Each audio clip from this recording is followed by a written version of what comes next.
ગુજરાત રાજ્ય પોલીસ દળ માટે રાજ્ય લેવલની ડીજીપી કપ વોલીબોલ ટુર્નામેન્ટ 2024નું આયોજન સુરત શહેર ખાતે કરવામાં આવ્યું છે। આજે ઇન્ડોર સ્ટેડિયમ ખાતે ઉદ્ઘાટન કરાયું હતું। સુરત પોલીસ દ્વારા ઇન્ડોર સ્ટેડિયમ ખાતે ડીજીપી કપ વોલીબોલ ટુર્નામેન્ટનું આયોજન કરવામાં આવ્યું છે। સુરત પોલીસ કમિશનરના હસ્તે ટુર્નામેન્ટનું ઉદ્ઘાટન કરવામાં આવ્યું હતું। આજે ઇન્ડોર સ્ટેડિયમમાં ઓપનિંગ સેરેમની યોજાઈ હતી, જેમાં સમગ્ર ગુજરાતના જુદા જુદા શહેર અને રેન્જની પોલીસની વોલીબોલની ટીમો હાજર રહી હતી। આ ટુર્નામેન્ટમાં ગુજરાતની જુદી જુદી પોલીસ ટીમ વચ્ચે વોલીબોલમાં ખરાખરીનો જંગ જામશે। સુરતમાં ઉમરા વિસ્તારમાં આવેલા ઇન્ડોર સ્ટેડિયમ ખાતે ડીજીપી કપ વોલીબોલ ટુર્નામેન્ટનું આયોજન કરવામાં આવ્યું છે। આ સ્પર્ધામાં ગુજરાતના વિવિધ શહેર અને રેન્જની પોલીસ ટીમોએ ભાગ લીધો છે। આજે સુરત પોલીસ કમિશનરના હસ્તે ટુર્નામેન્ટનું ઉદ્ઘાટન કરવામાં આવ્યું હતું। આજે ઇન્ડોર સ્ટેડિયમમાં ઓપનિંગ સેરેમની યોજાઈ હતી। माननीय डीजी श्रीना नाम हेठળ अपना अलग अलग प्रकारना गुजरात पुलिसમાં ગેમના આયોજન કરવામાં આવે છે, જેમાં volleyball, basketball, football, cricket, kabaddi, hockey અલગ અલગ પ્રકારના ગેમો હોય છે। આમાં આજે જો આપણા સુરત શહેર પોલીસના ડીજીપી કપ વોલીબોલના ટુર્નામેન્ટ હોસ્ટ કરવાના મોકા આપણને મળ્યા છે। સતત ત્રીજા વર્ષે આપણને આ ચાન્સ મળેલા છે। તો આજે એના ઇન્ડોર સ્ટેડિયમ સુરત શહેર ખાતે જો એના ઉદ્ઘાટન કરવામાં આવેલા અને માનનીય મેયર શ્રીના હસ્તકથી આજે આ ટુર્નામેન્ટ ખુલ્લા મૂકવામાં આવેલા, જો 3 દિવસ ચાલશે।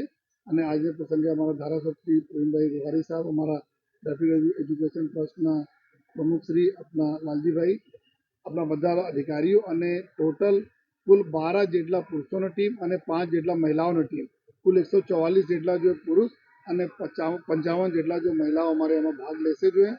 અને આ અલગ અલગ યુનિટ જો શહેરના અમારા અલગ અલગ કમિશનરેટ છે, અલગ અલગ રેન્જેસ છે, જેલના યુનિટ, એસઆરપીની યુનિટ, આ તમામ જગ્યાઓથી ટીમ આવી છે જોઈએ। અને અમારો સુરત શહેર સારી રીતે હોસ્ટ કરશે અને ખૂબ સારી વ્યવસ્થાઓ સાથે અમારા જો બહારથી પોલીસના જવાનો અધિકારીઓ આવે છે રમવા માટે, એ યાદગીરી લઈને સુરતથી જાય અને સાથોસાથ એક સારી ટીમ સ્પિરિટ સાથે, સારા સ્પોર્ટ્સમેન સ્પિરિટ સાથે બધા લોકો અહીંયા રમશે, એવી આ પ્રકારના બધા આયોજન કરવામાં આવેલા છે। આજે અમારા 15 જેટલા જો રેફરી જો સ્પોર્ટ્સ ઓથોરિટી ઓફ ગુજરાતના ક્વોલિફાઈડ રેફરી છે, આ એના સુપરવાઇઝ કરશે। અને આજ આ 3 દિવસનો જે કાર્યક્રમ થશે એના માટે સર્વપ્રથમ મહાનગરપાલિકા સુરત જે અમે ઇન્ડોર સ્ટેડિયમ પ્રોવાઈડ કરેલા અને અમારા હેલ્થ ડિપાર્ટમેન્ટના અલગ અલગ અમારા ડૉક્ટર્સના ટીમો જોઈએ અને સ્પોર્ટ્સ ઓથોરિટી ઓફ ગુજરાત અને વોલીબોલ એસોસિએશન ઓફ ગુજરાત બધાને ખૂબ આભાર માનું છું અને મીડિયાના મિત્રોને ખૂબ આભાર માનું છું, જેના થકી આ પબ્લિસિટી થશે અને જો લોકો જોવા માંગે છે આ લોકો આવીને અહીંયા આરામથી જોઈ શકશે। કેટલું ઉપયોગી થશે ગુજરાત રાજ્ય માટે? આ સ્પોર્ટ્સ એક એવી સ્પર્ધા હોય છે, ખાસ કરીને વોલીબોલ। અમે લોકો જ્યારથી અહીંયા પોલીસના નોકરીમાં આવ્યા ત્યારે જોઈએ છીએ કે આપણી પાસે ભલે અમારા તમામ પોલીસ લાઈન હોય, પોલીસના અમારા છોકરાઓ હોય, વડીલો હોય, પોલીસ સ્ટેશનમાં હોય, આ બધા જ્યારે એના સમય મળે ત્યારે બધા 2 પોલ લગાવીને નેટ લગાવીને આ લોકો રમતા હતા। એક એવા ગેમ છે જે સૌથી સસ્તા અને સૌથી ફિટ રાખવાવાળા ગેમ છે અને સૌથી જ્યાદા એકબીજામાં જો મિત્રતા ભાવ કેળવાય છે, આ પ્રકારના ગેમ છે।